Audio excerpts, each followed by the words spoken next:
Youth Congress നേതാവായിരിക്കെ Rahul Mamkootathil നടത്തിയ മറ്റൊരു ക്രൂരമായ ലൈംഗിക പീഡനം കൂടി പുറത്തുവരുന്നതോടെ രാഹുലിനുമുപരി പ്രതിസന്ധിയിലാകുന്നത് കോൺഗ്രസ് നേതൃത്വമാണ്. രാഹുലിനെ പാർട്ടിയിൽ നിന്ന് പുറത്താക്കിയെന്ന കാരണം പറഞ്ഞ് കോൺഗ്രസ് നേതാക്കൾക്ക് ഒഴിഞ്ഞു മാറാനാകില്ല. ചോര വരും കൈകളിക്കാരാ കേട്ടോ. കൈകളിക്കാരന്റെ ക്ലാസ് വേണ്ടത് കേൾക്കാൻ സൗകര്യമില്ല. കൈകളിക്കാരന്റെ ക്ലാസ് കേൾക്കാൻ സൗകര്യമില്ല.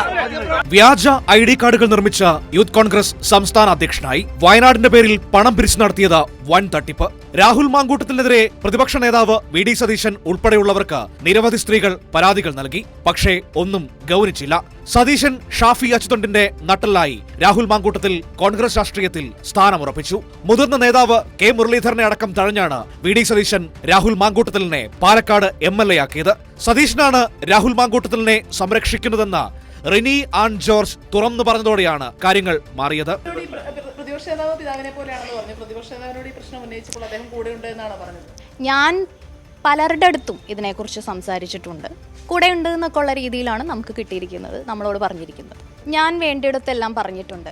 പറഞ്ഞതിന് ഒരു നീക്കുപോക്കും ഇല്ലാതെ ആ വ്യക്തിയെ പല സ്ഥാനങ്ങളിൽ എത്തിക്കുകയും പിന്നീടും പല സ്ത്രീകൾക്കും പല ദുരനുഭവങ്ങളും ഉണ്ടായതുകൊണ്ട് ഞാൻ ഇനിയും മൗനമായിട്ടിരിക്കുന്നതിനോട് എനിക്ക് യോജിപ്പ് തോന്നിയില്ല. അപ്പോൾ ഒരു ഇൻ്റർവ്യൂവിൽ ഞാൻ ആ വിഷയം, സ്ത്രീകളുടെ വിഷയങ്ങൾ പറഞ്ഞപ്പോൾ അത് പറഞ്ഞു.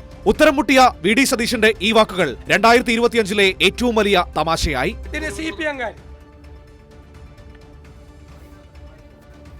ഞാൻ എന്റെ ജസ്റ്റിസ് കണ്ടിട്ട് ഞാൻ ഭീഷണിപ്പെടുത്തുവാണെന്ന് നിങ്ങൾ അധികം കളിക്കരുത് ഈ കാര്യത്തിൽ. ഞെട്ടിപ്പോവും. അല്ല വേണമെങ്കിൽ അങ്ങനെ എടുത്തോ. കേരളം ഞെട്ടിപ്പോവും. അത് വരുന്നുണ്ട്. ഇതുമായിട്ട് അല്ല നോക്കൂ. ഇല്ല താമസമൊന്നും വേണ്ട. ഞാൻ പറഞ്ഞതൊന്നും വൈകാറില്ല. കേരളം ശരിക്കും ഞെട്ടി. VD സതീശന്റെ തണലിൽ രാഹുൽ മാങ്കൂട്ടത്തിൽ നടത്തിയ ലൈംഗിക ക്രൂരകൃത്യങ്ങൾ കേട്ടാണ് ഇന്ന് കേരളം ഞെട്ടുന്നത്. രാഹുൽ മാങ്കൂട്ടത്തിൽ കോൺഗ്രസ് MLA കസ്റ്റഡിയിലായിരിക്കുന്നു. ലൈംഗിക പീഡന കേസിൽ എന്ന ഏറ്റവും പ്രധാനപ്പെട്ട വാർത്ത കേട്ടുകൊണ്ടാണ് ഇന്ന് കേരളത്തിന്റെ വാർത്താ ദിവസം തുടങ്ങുന്നത്. രാഹുൽ മാങ്കൂട്ടത്തിൽ കസ്റ്റഡിയിൽ, പാലക്കാട് നിന്നാണ് ഇയാളെ കസ്റ്റഡിയിലെടുത്തതെന്നാണ് നമുക്ക് അറിയാൻ കഴിയുന്നത്. ഏതായാലും പഴുതടച്ച പോലീസ് നീക്കത്തിനൊടുവിലാണ് രാഹുൽ മാങ്കൂട്ടത്തിൽ എന്ന് പറയുന്ന കേരളം കണ്ട സമീപകാലത്തെ ഏറ്റവും വൃത്തികെട്ട രാഷ്ട്രീയ ചെയ്തികൾക്ക് ഉടമയായ നേതാവ് കസ്റ്റഡിയിലായിരിക്കുന്നത്. കോൺഗ്രസ് ഇയാളെ സംരക്ഷിച്ചു പിടിക്കുകയായിരുന്നു. ഇയാളെ പുറത്താക്കി എന്ന് പറയുമ്പോൾ പോലും അയാളെ ചേർത്ത് നിർത്തുന്ന സമീപനമാണ് കോൺഗ്രസ് നേതൃത്വം സ്വീകരിച്ചുകൊണ്ടിരിക്കുന്നത്. News desk, Kairali news.